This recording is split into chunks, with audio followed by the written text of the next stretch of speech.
Welcome. Saranamaka Sainanamaka Saraninyamaka. Let's take a good time to take a deep inhale and exhale fully. Let's do it one more time. Arrive into the space and exhale.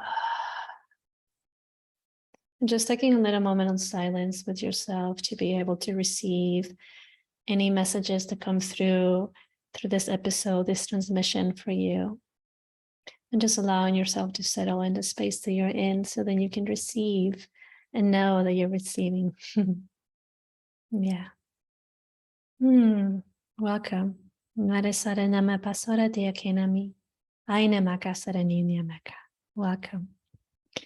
In this episode, we'll be talking about the importance of moving the body.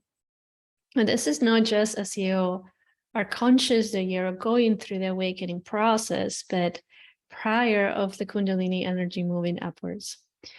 So there is this thing, this belief system, sometimes I like to call them codes, that you must feel the energy shooting up and then knowing that that's happening. But in reality, yes, you will be able to feel it if that is in your best interest to actually feel it. Sometimes it's just very subtle. And if you are not so tuned in into the energies, then it will not be as easy to feel it with somebody that is more in tune with energies. That doesn't mean that it's not happening, and it doesn't mean that you're doing something wrong and the other person is doing something right. It's just your journey. There's a reason why maybe you haven't been feeling it, or there's a reason why you actually felt it. So, for example, in my experience, in my story, I was meant to feel it in order to know for sure that it was the Kundalini rising. So I can guide other sisters through their Kundalini awakening process. Had I not feel it, maybe it would have been a little bit more different, Okay, so going back and moving the body. Why is so important to move the body prior to the rise of the Kundalini energy? One of the reasons is because of preparation. You must prepare your body for this ginormous episode that is going to happen, right? Because it will mark the end of a cycle in you and the beginning of a new cycle. So it really is a preparation of moving so much energy around. So the body begins to actually put itself into a more balanced state to be able to receive that energy, to embrace it. So we talked about the masculine and the feminine energies on the previous episode.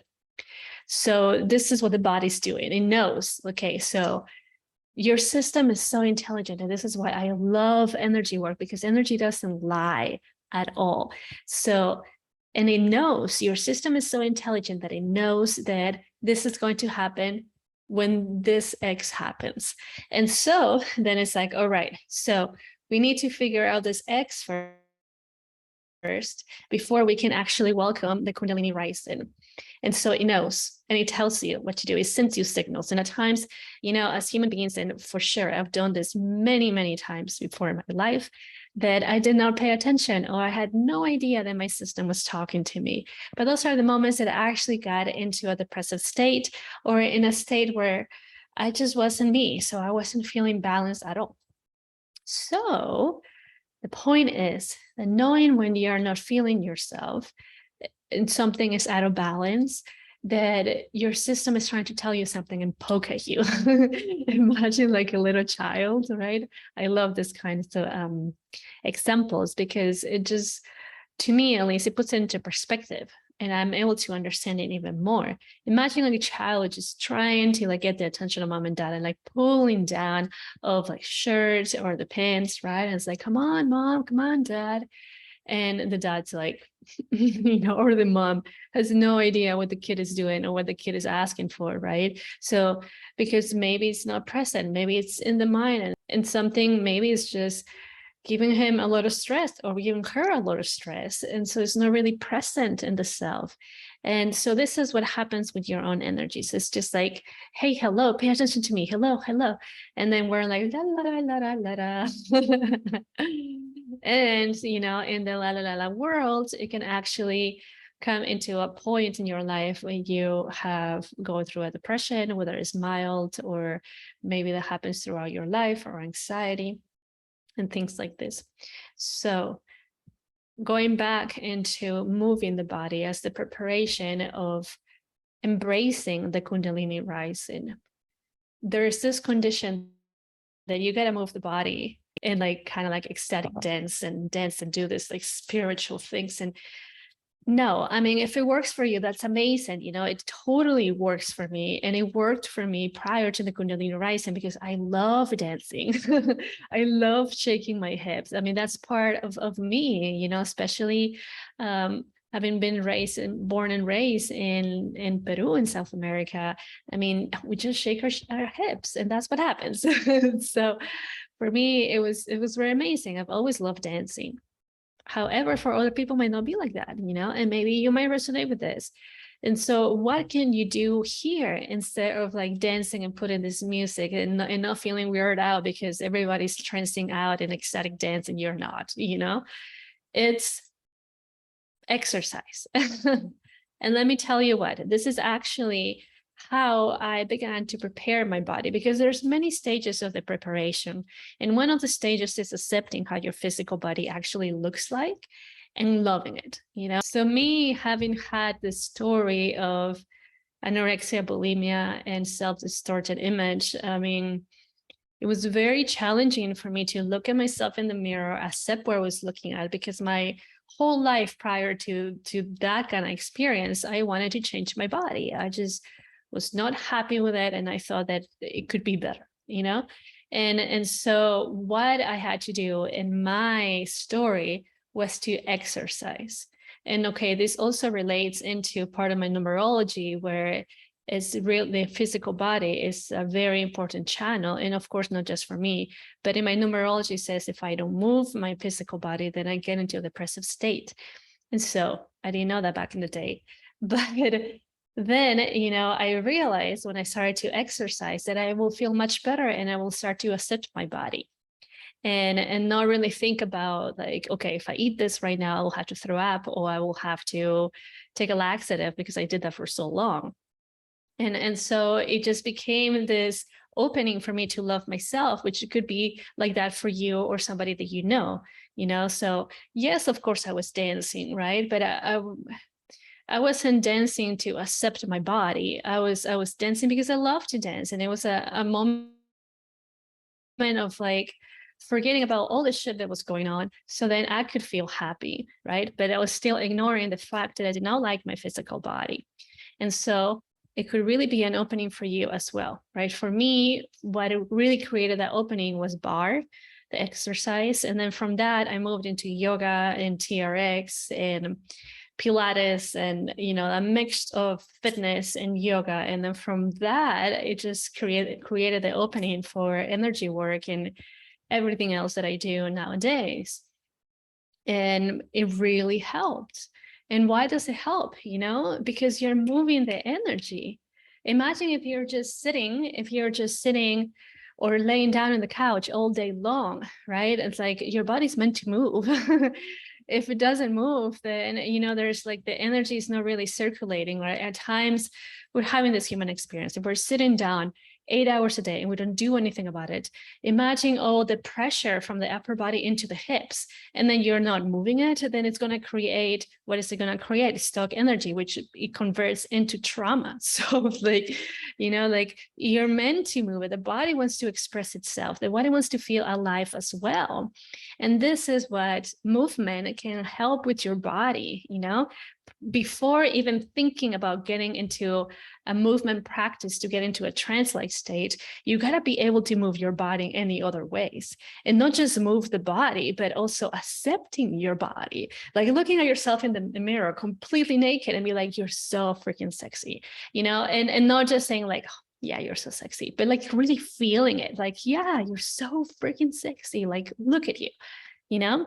And so this is why I really begin, you know, a little bit with my clients to be like, move your body. I don't even care what you do. You know, I don't care if you are jogging. I don't care if you're doing Pilates. I don't care if you're doing bootcamp, for example, as long as you're moving the whole body. Okay. And that can really help you, right? So you don't really need to like you don't really need to do this like 60 minutes every single day unless that really helps you, right? But starting with little increments, because then you will not have this thing about like, oh shit, I have to do 30 minutes of this and I'm freaking out, and then I'm doing all these things too and I have to finish all of that. We don't want to overwhelm you, right? So you can start with 5 minutes if you know, if you can make that work. Or maybe you can just go to 20 minutes straight, right? And just from that, you can build it. You can build it. Maybe you can reach up to 1 hour, or maybe it's just 30 minutes a day, you know? So that is the important thing, to move it, because as you're creating this movement in the body, you're creating openings to really reach that trance-like state through movement, okay? And through movement, I'm not just necessarily talking about ecstatic dance or something similar, but it could just be a repetitive movements that you do. If you have ever heard a shamanic drum, right?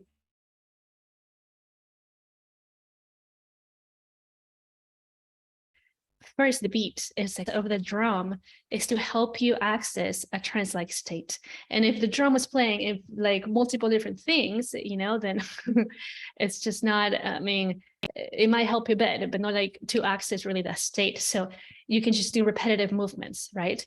But again, prior of getting into how in the world do I get in a trance-like state to move the body, preparing the body for that. If your ideal world or life is actually awaken your Kundalini energy, well, begin to prepare your body for it. Okay. And yes, of course, there are many examples in life when the Kundalini energy just showed up, right? However, based on my experience and all the messages that I've received and observing people and also guiding people through the process, they were doing something else prior to that. Yeah. It's not like they were just being so lazy in the couch and just hating themselves and all of a sudden, bam. At least the people that I have met, maybe it does happen. I'm not going to say that it doesn't, but they, including myself, prepare for that moment and in many different ways. Perhaps it wasn't just exercise, but maybe it was meditation. Yeah. And so if this is something that is calling you to truly access that energy, because I believe that, goodness, why do we have this energy if it's not meant to awaken it up? This is my belief system anyway. And going through the awakening process, really having observed where I was and now where I am, and I'm telling you that I am madly in love with myself. Of course, I don't really think I'm perfect. Yeah. I feel that I'm just perfect how I am, but I'm not really looking at myself being like, oh my gosh, look at this thing right here. I should change this thingy right here. And I know if something arises like that, it's like, oh, okay, that is still popping up from maybe my inner child wounds. So maybe in my teenager years, it's like, how can I embrace that rather than like sitting again, me like, oh, I want to change this, you know? So awareness, begin to move the body, in ways that are more gentle for you at the beginning. And then if you consider yourself as somebody that is super tight, you know, I mean, maybe stretching a little bit will help, because that also helps. It's also preparing the body, because imagine your body just like as a phenomenal system, a phenomenal entity that is just so tight, and normally it's very elastic. Yeah. And it's just very tight. And it's like, oh, I can't really move this way. I know.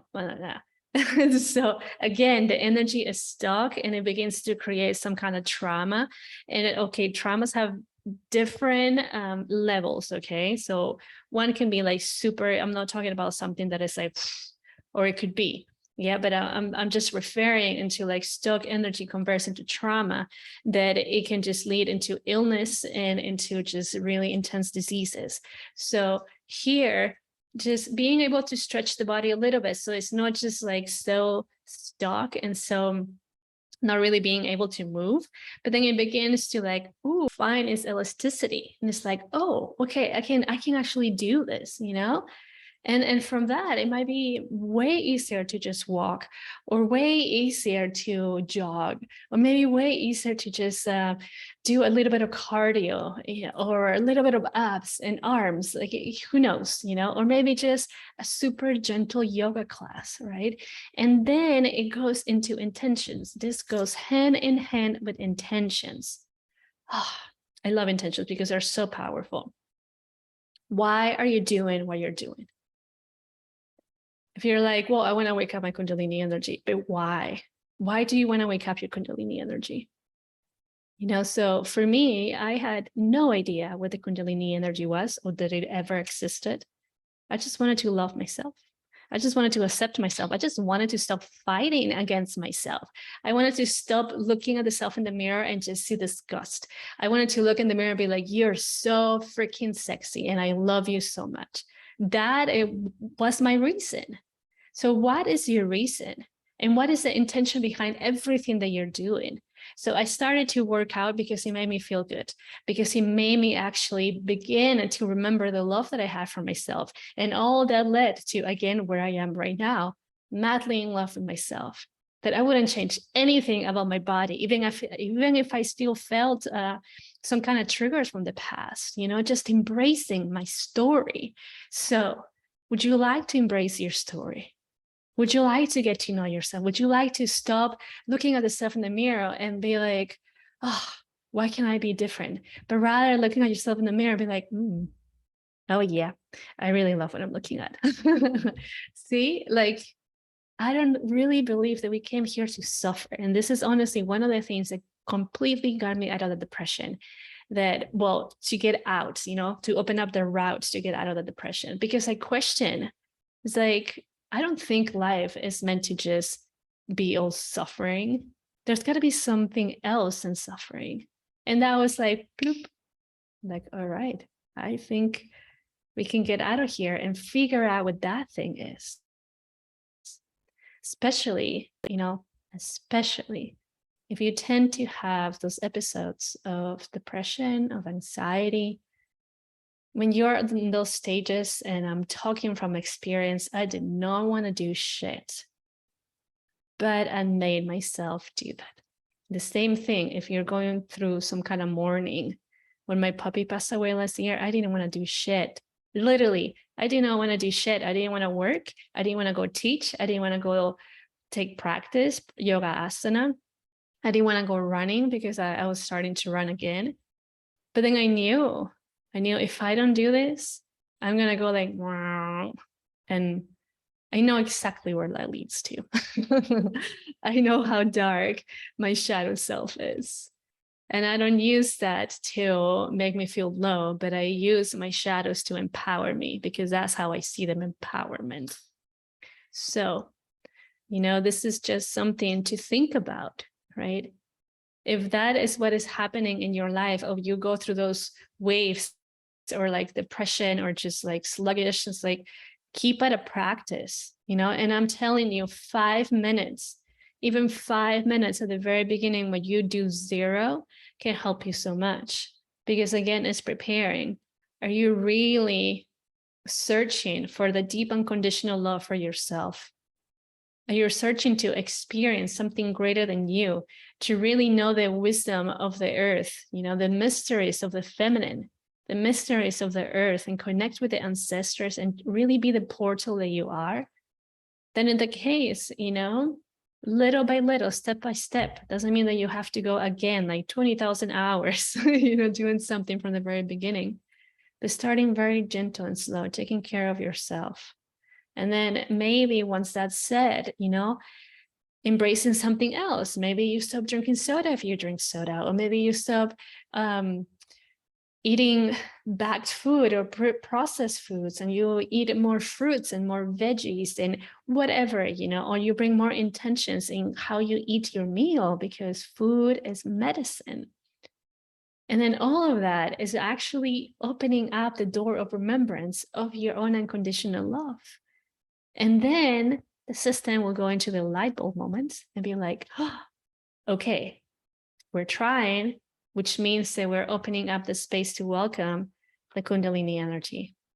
And then the Kundalini energy is preparing, like, oh, heck yeah, we're doing this. Like, this is my experience anyway. And this is why I share this on the podcast, because there's so much wisdom that comes through a Kundalini awakening process. Yeah. And like the knowing. And it's so fascinating to know, and how exciting the energies are, because it's not like the Kundalini energy that is residing at the bottom of the spine. It's like, dude, come on. It's kind of like, hey, all right, we can do this. Come on. Every time that you're doing something for the greatest of you, which is also the greatest of the planet, it gets so freaking excited. And it's like, all right, we got this down. Let's work on the other thing. Like everything in you, in your system, is cheering for you, like literally your personal cheerleaders, and just tons of them. So what an amazing thing, and sometimes I wasn't aware of that whatsoever. I thought my body hated me. I mean, actually, I didn't even have recollection that the body could actually hate me, because I didn't have recollection that I didn't remember that my body was its own entity, and I just came into the body. I just thought I was the body. So there's so many beautiful things that happens through the awakening process, and we can actually start to make it a journey that is joyful rather than a journey that's like very heavy, because it's a joyful process that you remember yourself. Holy smokes, that you get out of the matrix. Wow, that you tap into your gifts, and that you just really live the life of your dreams. I mean, come on. Like, you would have told me that years ago, I'd be like, yes, sign me up for that. When does this start? Okay, let's go. Yeah. So remembering the importance of moving the body. This is okay if we were talking about, if you are preparing, if you are working towards really accepting yourself, loving yourself, and beginning this spiritual path. Yeah. If you are already going through the spiritual process, one of the reasons why it's so important to move the body is because as you continue to let go and integrate and receive, the energies must find their space.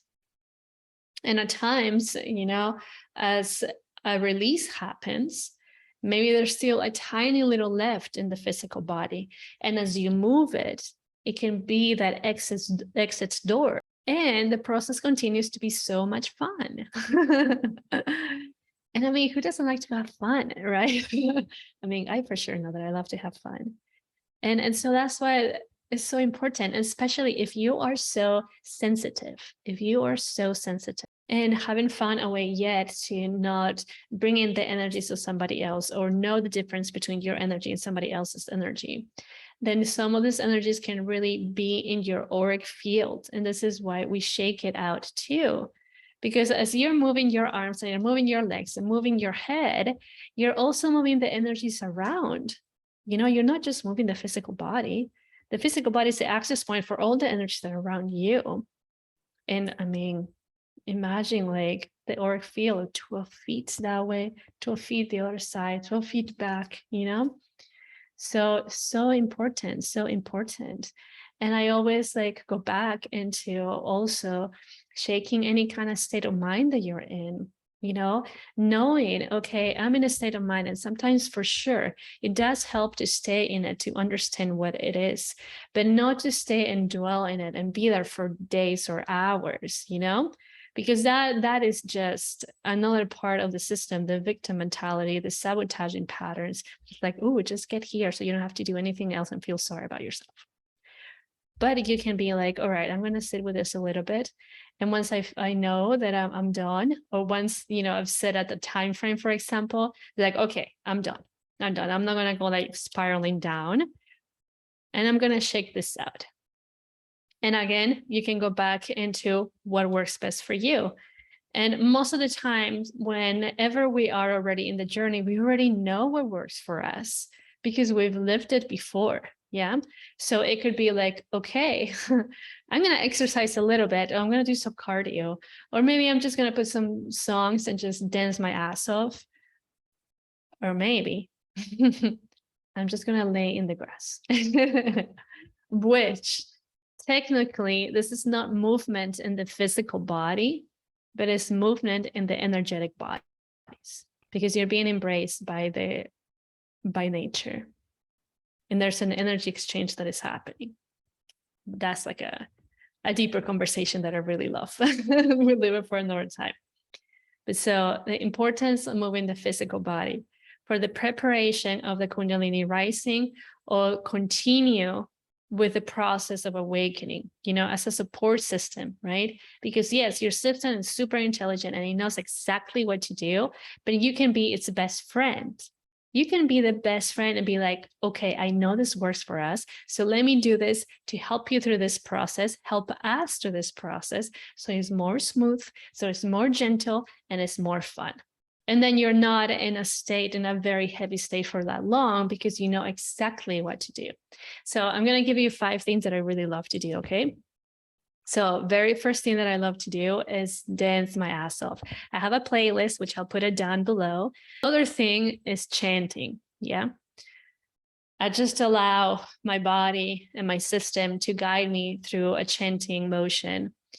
And I use the energy. If I feel anger or frustration, I use that energy to channel some kind of chant in light language and then alchemize the energy. When I feel very like, I don't even know what to do, I use the medicine of rapé, okay, which comes from the rainforest in South America, at least the ones that I used anyway. I'm using one from the rainforest of Brazil, and I'm really excited to be in Peru to actually get some Peruvian rapé. So I just use that medicine. I sit with it. I have my intentions, of course.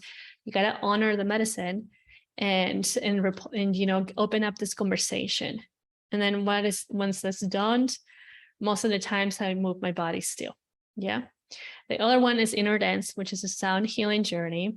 It's also a Kundalini activation process that I dearly love, and it helps me so much. The 5th one is literally a hug, and that's very similar with the earth being on the grass, even though I also do that too, but either hugging my partner or hugging my puppy and letting the emotions come through, because there's got to be some kind of vulnerability in order for the process to exit and finish. Yeah.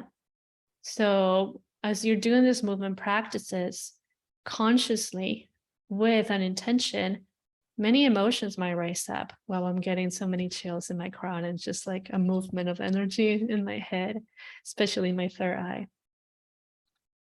So I would say that the emotions might rise up, and it's a moment of vulnerability. And perhaps many people, or maybe yourself included, are just kind of hesitant about being vulnerable. And I get it. I get you, because I for sure was there. I will hide myself and cry rather than crying in front of others. And if that's your way, for now, that's cool, right?